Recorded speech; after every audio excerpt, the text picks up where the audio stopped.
Hello and welcome সবাইকে secret ডায়েরিজের আরও একটা নতুন এপিসোডে। আই হোপ আপনারা সবাই খুব ভালো আছেন। আজকের ঘটনাটা যিনি আমাকে পাঠিয়েছেন লিখে, উনি ওনার নিজের নাম ডিসক্লোজ করেননি আর উনি করতেও চাননি। তো উনি যেভাবে আমাকে লিখে পাঠিয়েছেন আমি ঠিক সেভাবেই আপনাদের কাছে তুলে ধরছি। তাহলে শুরু করা যাক। আপনারা শুনছেন সিক্রেট ডায়েরিজ উইথ আরবি, যেখানে গল্পেরা কথা বলে। নমস্কার। আজকের গল্পটা শোনার আগে একটা সতর্কবার্তা। যদি এই গল্প শুনতে শুনতে কেউ আপনাদের নাম ধরে ডাকে, তাহলে পেছনে তাকাবেন না। হঠাৎ যদি কানের কাছে ফিসফিসও হয়, তাহলেও ফিরে তাকাবেন না।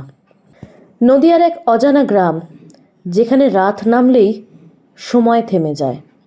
গ্রামের শেষ প্রান্তে একটা পুকুর আছে, চারপাশে পুরনো শিমুল গাছ, আর একটাই নিয়ম: সূর্য ডোবার পর ওই পুকুরের ধারে যাওয়া নিষেধ। কারণ ওটা জল না, ওটা জলের মতন কিছু একটা। আমার দাদা সৌম্য একজন ইউটিউবার, যার কাজ ভয়ের জায়গা খুঁজে বের করা। এই ঘটনাটা ঠিক 3 বছর আগে আমার দাদার সাথে ঘটে, আর এবার আমি আমার দাদার ভাষ্যমতেই লিখছি। আজ রাতেই আমরা ওই পুকুর এক্সপ্লোর করব, দেখি আসলে কিছু আছে কি না ওই পুকুরে। একজন বৃদ্ধের কণ্ঠস্বর হঠাৎ শুনতে পেলাম, ওখানে যেও না বাবু, আর ওখানে গেলেও ওখানে যা দেখবে তা কিন্তু তোমার নয়। কী সব অদ্ভুত রকমের গ্রামের ভয় দেখানো কে জানে। অদ্ভুত মানুষ ভয় দেখাচ্ছে। ঘড়ির টিকটিক ধীরে জোরালো হয়। তখন বাজে রাত 12টা। সমস্ত শব্দ থেমে গেছে। কোনো ঝিঝি নেই, কোনো বাতাস নেই, শুধু সৌম্য নিচে আয়। হঠাৎ বিকট জলের বিস্ফোরণ। একটা বিকৃত কণ্ঠে যেন মনে হলো আমার আমার নাম ধরে কেউ ডাকছে। আবার সেই শব্দ, সৌম্য, এই সৌম্য, এদিকে আয়, দেখ তো জলে তুই কি দেখতে পাস। আমি ঠিক মিনিট 5 যেন একটা অদ্ভুত ঘোরের মধ্যে ছিলাম। ঠিক তারপরে আমি বুঝতে পারলাম আমার পা আর আমার নিজের মধ্যে নেই, সেটা নিজে থেকেই জলের দিকে হাঁটছে। না না, আমি যাব না, আমি যাব না ওই জলে, আমি যাব না ওই জলে, আমি যাব না। আমি চেষ্টা করলাম চেঁচিয়ে লোক জড়ো করার, কিন্তু মনে হলো যেন আমার গলাটা কেউ চেপে ধরে আছে। একটা হিম শীতল স্পর্শ আমি আমার গলার চারপাশে অনুভব করলাম। জলে নামার পরই আমি বুঝতে পারলাম জলটা অস্বাভাবিক ঠান্ডা। হঠাৎ করেই আমার পায়ে যেন কিছু একটা জড়িয়ে ধরল।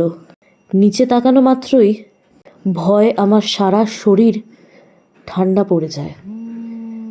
আমি দেখতে পাই একটা মুখ, কিন্তু এ কি?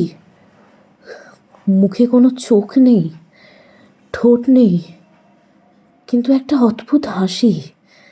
হঠাৎ জলের ভেতর থেকে একটা বিকট চিৎকার, তুই ফিরে এসেছিস। এই পুকুরে বহু বছর আগে একজন নারীকে ডুবিয়ে মারা হয়েছিল।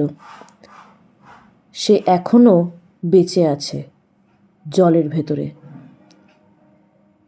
সে কাউকে টানে না, শুধু ডাকে।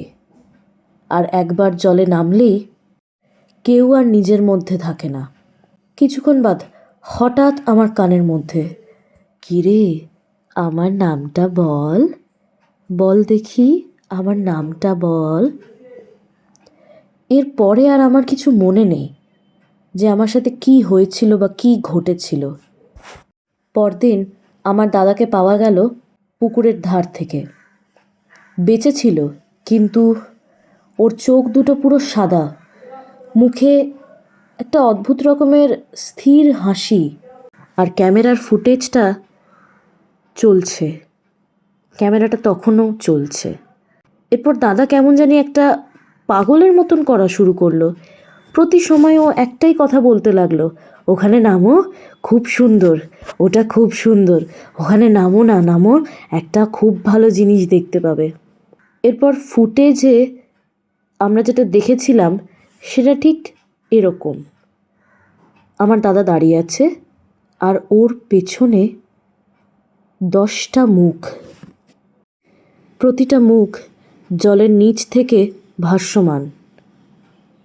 আর সবাই একসাথে বলে উঠছে, আমাদের সাথে নামো, এখানে আসো আমাদের সাথে। আপনাদের মনে হতে পারে গল্পটা এখানেই শেষ, কিন্তু না, এই গল্পটা এখানেই শেষ না। কারণ আজও ওই পুকুর আছে, আর ওখানে গেলেই আপনি যদি তার নাম ধরে নাই বা ডাকলেন, সে কিন্তু আপনার নাম জানে। আরবি, এটাই ছিল আমার দাদার সাথে ঘটে যাওয়া একটা সত্যি ভৌতিক ঘটনা। আমি যে ঘটনাটার কথা আজকে তোমাকে বললাম, তোমার শ্রোতাদের জানালাম, সেটা হয়তো অনেকে জানে, আবার অনেকে জানে না। এটা একটা জল ডাকিনীর কথা। দেখতে গেলে আমরা যাকে বলে থাকি ফোকলোর, কিন্তু এই ফোকলোরটা সত্যিই ঘটে গেছিল সেই গ্রামে, জল ডাকিনী। আজকের ঘটনাটা যদি তোমার ভালো লেগে থাকে তাহলে অবশ্যই পড়ে শুনিও তোমার শ্রোতাদের। আর আমার কাছে এরকম আরও ঘটনা আছে যা আমি আগামী দিনে তোমাকে লিখে পাঠাবো। আর যদি ঘটনাটা সিলেক্ট হয় তাহলে তুমি কবে পড়ে শোনাচ্ছ আমাকে সেই ডেটটা জানিও, আমিও শুনবো। তোমার চ্যানেল সিক্রেট ডায়েরিজ এভাবেই আরও এগিয়ে যাক। আমার শুভেচ্ছা রইল। ধন্যবাদ। আপনারা শুনছেন সিক্রেট ডায়েরিজ উইথ আরবি, যেখানে গল্পেরা কথা বলে। থ্যাংক ইউ সো মাচ অপূর্ব সুন্দর একটা ঘটনা পাঠানোর জন্য। ঘটনাটা সত্যি মানে কত রকমেরই লোককথা হয়, তাই না? কিন্তু তাদের মধ্যে থেকে যে কিছু ঘটনা সত্যিও হয়, সেগুলো শুনলে প্রথম দিকে বিশ্বাস না হলেও পরে বিশ্বাস করতে বাধ্য হই। যেমন আজকের ঘটনাটা, জল ডাকিনী। আপনাকে অসংখ্য ধন্যবাদ। আর আমার আপনার কাছে একটা রিকোয়েস্ট রইল, আপনি যেন এরকম ঘটনা আমাদেরকে আগামী দিনে আরও পাঠান। আমি চাইবো আপনি আরও লিখে পাঠাবেন। Thank you so very much. আপনিও ভালো থাকবেন। তো এই ছিল আজকের ঘটনা।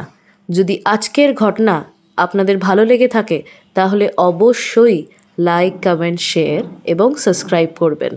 বেল আইকনে কিন্তু ক্লিক করতে ভুলবেন না। আসছে শনিবার একটা নতুন এবং স্পেশাল এপিসোড থাকবে আপনাদের জন্য।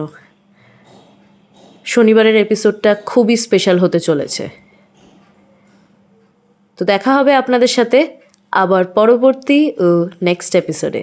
ততক্ষণ শুনতে থাকুন, দেখতে থাকুন। শুভরাত্রি।